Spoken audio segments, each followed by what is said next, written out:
guys, welcome to the At Homestead. This is Erin and I want to give you just a couple of tips to be doing in your garden for the month of June because it's going to start getting hot. It's going to give you tons of growth and soon things will be over your head. So to keep things manageable, if you come out and you do just a little bit of work in the garden, you will be able to manage all of the growth that is going to be happening in June and be able to handle a lot of the pests that occur as well as any type of disease that might happen. So first, we're going to start with the tomatoes. Make sure that you are pulling these suckers off. It's as easy as finding them here in the elbows and wiggling this back and forth until it comes off. You don't want to make a really big bruise or damage the plant too much, because then next time it rains, it can sometimes get in there and cause some disease. So you just want to make sure that you're plucking them when they're young. Don't wait till they get too big, because then they'll be harder to get off. And just you want to look through and see wherever you find them, pluck them. It helps to keep the airflow. It helps to keep the airflow for these plants, and you will have a much healthier tomato plant if you're able to keep the airflow with your tomato plants. And these suckers take up a lot of space. So if you can just keep on top of this, you'll actually handle a lot of what might happen with your tomatoes if they just get too big and bushy. Which mine are getting pretty big, which is great because so are the tomatoes. The next thing I want to show you is kind of how to keep on top of trellising your tomatoes. As you see from here, I am weeding them up on the trellis.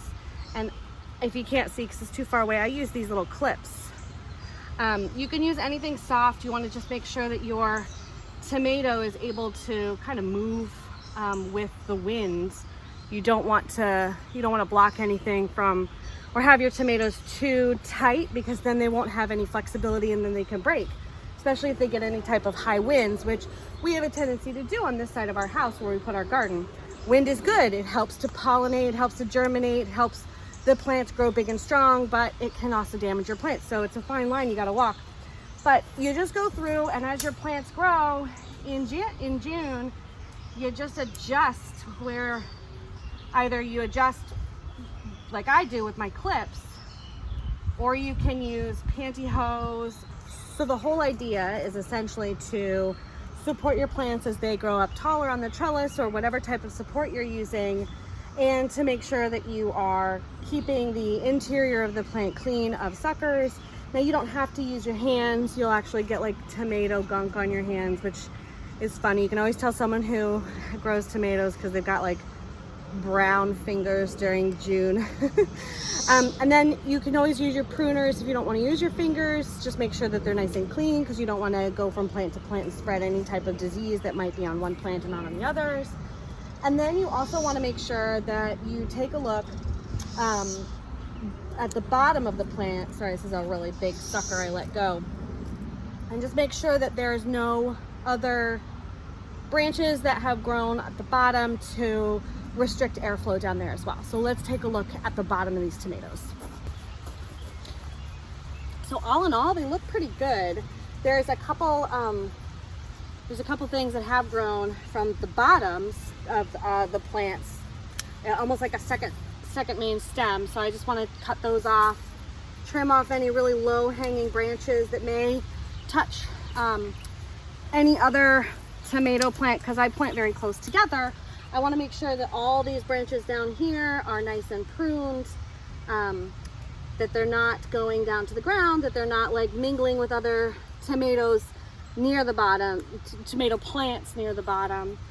I have some volunteers here that I got to weed out too. We're always weeding. And then I can also take a look at these nice tomatoes that are forming and make sure that they're forming healthy, that they don't have any type of problems. The last thing you want to do with your tomatoes is just check the bottom of your leaves. This is where aphids or spider mites or whiteflies will hang out, and you just want to make sure you don't have any of that. So just take a couple minutes, this hasn't been long, to make sure that your tomato plants are healthy, and they'll give you lots of tomatoes. So there you go. Now we've got a nice haircut, better airflow. The tomatoes are retied. We've checked all the elbows and we've trimmed off any leaves that we needed to, and I think that they all look super healthy. I did a little bit of work on the cherries too just now, just so that we could have a little bit better airflow there at the bottom, and weaving them through the trellis because they're higher than my head. So that's exciting. Also with tomatoes, don't be discouraged when you see bugs on them. Just treat them. If something doesn't want to eat your plants, maybe you don't want to eat it either. I treat my tomatoes with neem oil. It's an organic oil. I actually use neem on my son who has eczema, so I know that it's going to be absolutely fine for my plants.